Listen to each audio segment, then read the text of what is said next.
Hi everyone, welcome to my YouTube channel. Today I'm going to talk about one of the upcoming characters, Seahorse Baian. Now, as of the recording of this video, Seahorse Baian hasn't been released in the international version yet. However, judging by the order of character release in the Chinese versions, he could very likely to be one of the next upcoming characters. He can be obtained in through events, Golden Shield, which is very similar to how you would obtain Mermaid Tetris. So we can certainly look forward to seeing this character hopefully soon. I'm gonna talk through all of his skills, his armor clothes, his constellation, and also just my own review of how good a character he is. I will also demonstrate a few formation ideas of how he can be played alongside other characters, and ultimately my verdict of whether he is a character worth investing into. Without further ado, let's go straight into it. Now let's talk about Seahorse Baian skills. I'll put the English translation of the skills to the left hand side so you guys are free to look at it in your own time. Rather than just me reading out what's on the screen, I will just do my own review of each of the skills. Now, Seahorse Baian's ultimate skill is pretty good for Protector Knight. Normally for Protector Knight, as they're more defensive, you don't expect them to be the most damage dealing ones, etc. So Seahorse Baian's ultimate skill fit exactly that profile. While it does some damage, the main thing to note is that it has two additional effects on top of that. The first being the ability to reduce the attacking speed of the opponents, which is very good. So it essentially debuff your opponents. And then second of all, it also knocks up, which is compulsory interruption on your opponent. So if you see the opponent about to release their ultimate, you can use this to interrupt their skills. So very good for a control move. So, like I said, very nice for an ultimate for Protector Knight, as it has both control ability and debuff ability already built in his ultimate. Then the next skill is a looping skill, which is Ripple Defense. Now, this one is Seahorse Baian's signature skill, and possibly the one that distinguishes him the most compared to other characters. Once again, it's really nice because it's defending based on the number of times as opposed to an X percentage of one of your stats. Now, you probably notice when you are battling in maps, the opponents tend to be a lot higher level than you. So rather than having things such as, create a shield, which is based on X percentage of your HP or your defense, because the enemy is so much higher level than you, they can actually destroy the shield pretty rapidly. With one or two hits, your shield will be gone, and then you'll be left open to your attacks, etc. However, because Seahorse Baian's ripple defense is actually based on the number of counts, so how many times that you can be immune to the opponent's attack. So this scales very nicely as you go into the later stages of your maps, etc. As it's actually able to make Seahorse Baian stand a bit longer compared to your normal shield provided by the likes of Misty, etc. On top of that, there's also this additional benefit of reducing the attacking speed of the enemy. So once again, a nice debuff on top of his usual shield. So very nice. The third skill is also a looping skill. Basically, this one, the first thing you will notice is that there's a lot of synergy with this compare and also with the first two skill we just talked about. Because for this one, for every single 5% of attacking speed the target is reduced by, you get an extra 2% of damage.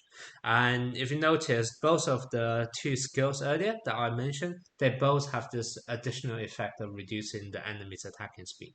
So this is very nice as it kind of just top up on top of that, so you're able to deal more bonus damage. The other interesting to note here is that the extra bonus damage is based on 10% of the opponent's maximum health.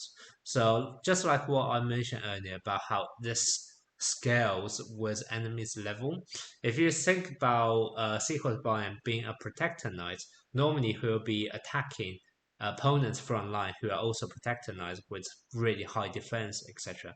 And on top of that, when you are in maps against enemies who are at least a lot higher level than you, you usually find your characters are not able to do too much damage to them.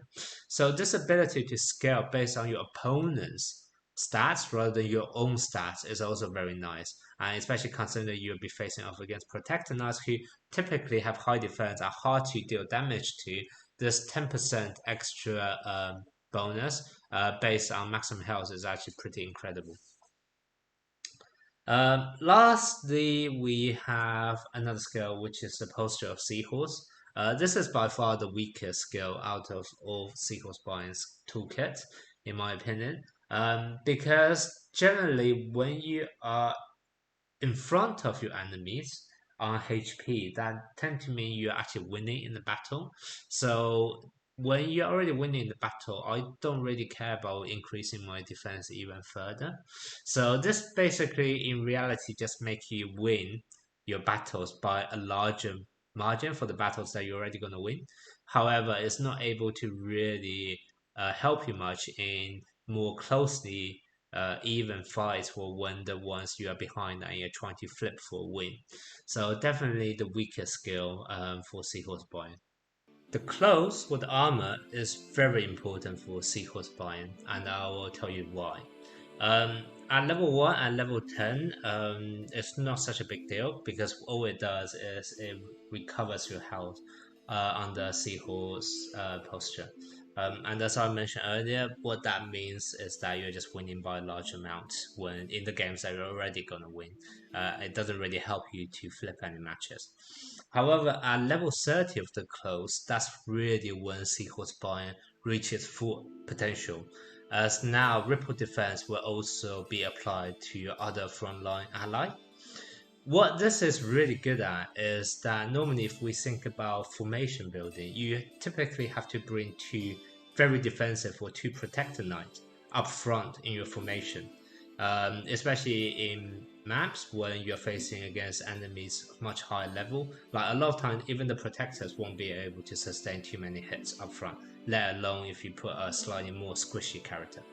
So typically that forces you to put two defensive builds up front, and then that reduces the amount of damage your whole team can bring in.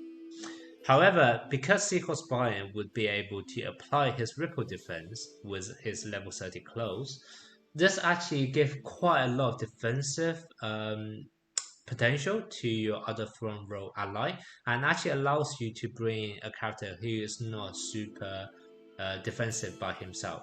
So, give an example, you may want to bring someone like Leo or Sagittarius who actually have some bit of ability of self-healing when they're doing a high amount of damage.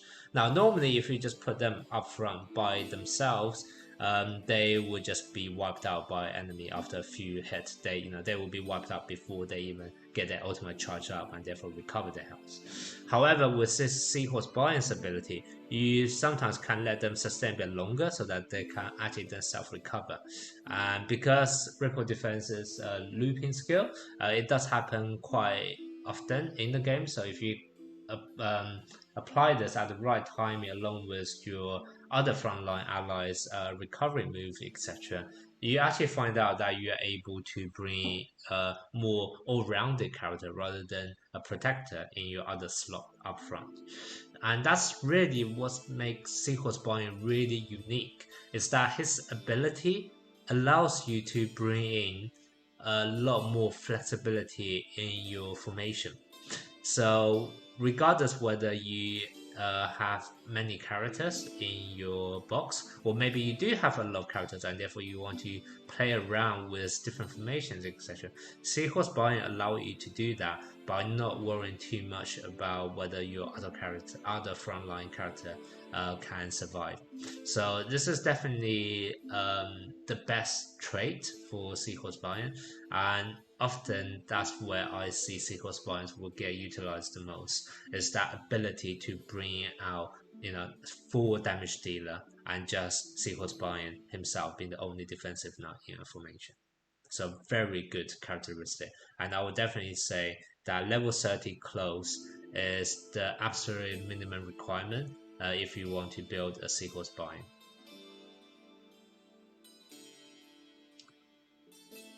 Next, we have Seahorse Baian's Constellation. Constellation was to me, they are good. They are good constellation abilities. I wouldn't say they're essential, unlike the level 30 close though. So at its basic form with 3 points, basically what Sequence Brian would do is that the first time his health is below 50%, he would get a ripple defense. Now, this has a bit of synergy with Seahorse Brian's last ability, which is the Postal Seahorse, because that one grants you a defense buff when you're above 75%. So every time when you're above 75%, you get that bit of defensive boost. And then the first time you're below 50%, you get this Ripple Defense, who grant you a short amount of immunity as well. So basically, it just makes Seahorse Brian a bit more well rounded on both ends. So it does make Secret Brian able to outlive in battle a bit longer. So certainly good, but like I said, not essential. Um, and full potential of the constellation at all 9 points is also very nice. Buff, which is that his ultimate attack will now target the entire enemy, so all 5 of the enemy knights. Now, if you remember, his ultimate attack has 2 additional benefits. One is the debuff by slowing down your opponent's attacking speed by 35%. And the second one is a compulsory interruption of your enemy skills, etc.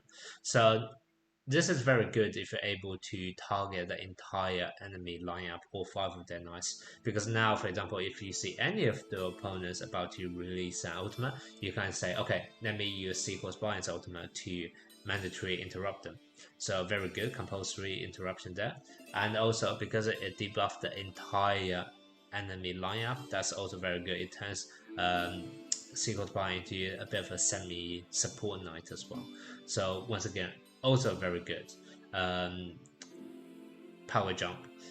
However, overall, I definitely feel like being a protector knight, this is not the biggest priority for Seahorse Baian. For me, the power jump at level 30 close is definitely by far the biggest for Seahorse Baian to take note of.